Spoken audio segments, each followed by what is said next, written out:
Hey guys, Rexter here, and welcome to a brand new Poppy Playtime video.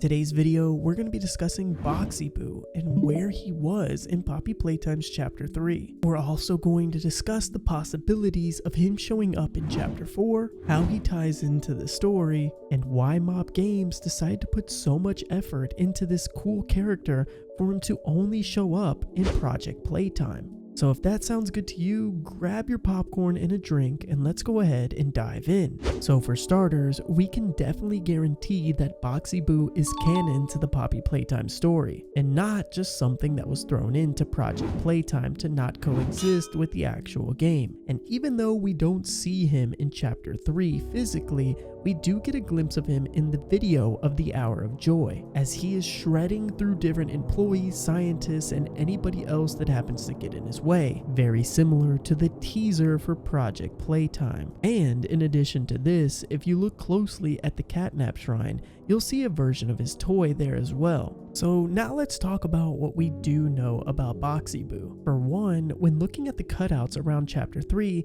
he looks like a joyful and energetic toy. However, for whatever reason, it's like a flip switches inside of him, and the monster form of him is absolutely insane. He's able to eat people in one fell swoop, and you can even see that in the cinematic trailers. But what's even scarier about this monster is the fact that he's willing to sit patiently, just like a actual Jack-in-the-Box, and ready to surprise his targets when they least expect it. Now, the Boxy Boo toy was originally created in 1966, 5 years after Brawn was created.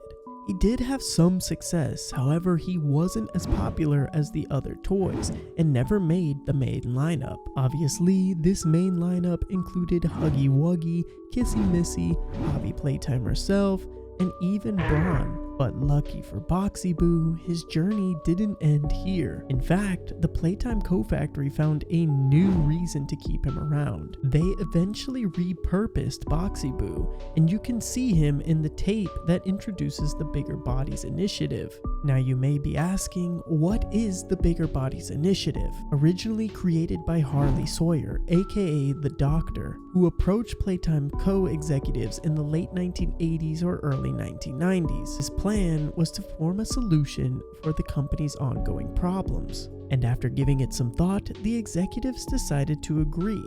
Thus, the initiative was accepted, and Playtime Co. began building the game station to test their orphans, as their minds could be easily molded into subservient workers. And after passing a series of tests that tested brain speed, efficiency, reaction time, and physical strength and endurance, orphans would be sent back to the Playcare, which scientists then used poppy gas in order to experiment on them and turn them into a Bigger Bodies assigned toy. Thus for creating multiple experiments, including Huggy Wuggy, Mommy Longlegs, Catnap, and of course the one at hand, Boxy Boo. And believe it or not, he was actually the first successful Bigger Bodies Initiative experiment. However, the soul inside of Boxy Boo became more aggressive than anticipated, but this ended up working out for the Playtime Co-Factory better than they could have imagined, as the factory was experiencing a giant workforce and one that needed to be handled.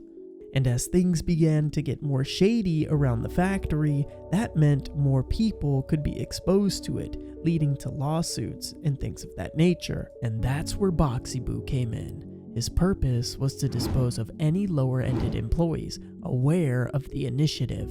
Now, Harley Sawyer himself was very pleased with this, and you can hear it here in this tape, as Boxy Boo can be heard roaring as his music box begins playing as the Doctor admires what he now sees as a successful project. He claims that Boxy Boo has defied all odds and has now opened the door for many other bigger bodies. Now, as previously mentioned, this caused an uproar within some of the scientists in the Playtime Co-Factory, one of those scientists being Rowan Stall, who was the head of information technology for the Playtime Co., but began developing serious concerns with the projects that were being taken place here. But how exactly does he play into Boxy Boo's story? On the night of June 15th, 1991, Rowan Stall decided to visit an unknown area, possibly a backstage, formerly teased as the theater. During his visit backstage, he encountered a large box that we now know is Boxy Boo.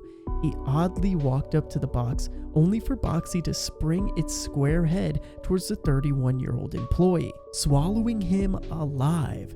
It is presumed that Boxy was aware of Rowan's knowledge of the mysterious monsters that eat people alive that he acknowledged in his recording number 3, and Rowan himself was only one of Boxy's victims. But this wouldn't be the last time that we get a glimpse of Boxy, as he also appears in Restricted Restoration.mp4 released by Mob Games on April 22nd, 2023. This video gives a glimpse into the creation of Brawn. When Brawn is introduced to the other experiments, they are very hostile and initially begin to observe him, and as he stares into PJ Pugapillar's eyes, Boxy faintly begins playing his music in the background, before eventually grabbing and attacking the small version of Brawn, and eventually flees before the scientists get a hold of him. But one thing's for certain, Boxy's intentions were to kill Brawn, leaving him in a pool of blood.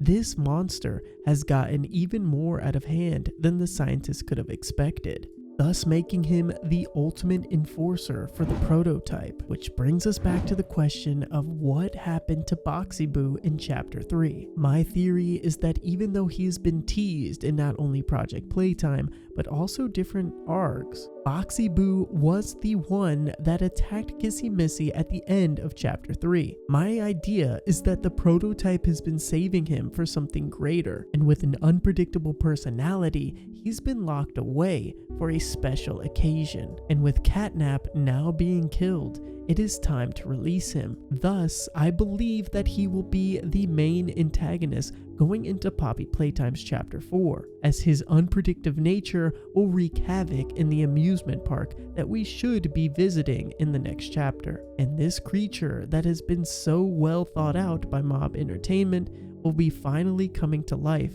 as he wreaks havoc on our protagonist and Poppy alike. So guys, that wraps up another Poppy Playtime theory video, and hopefully you enjoyed this one.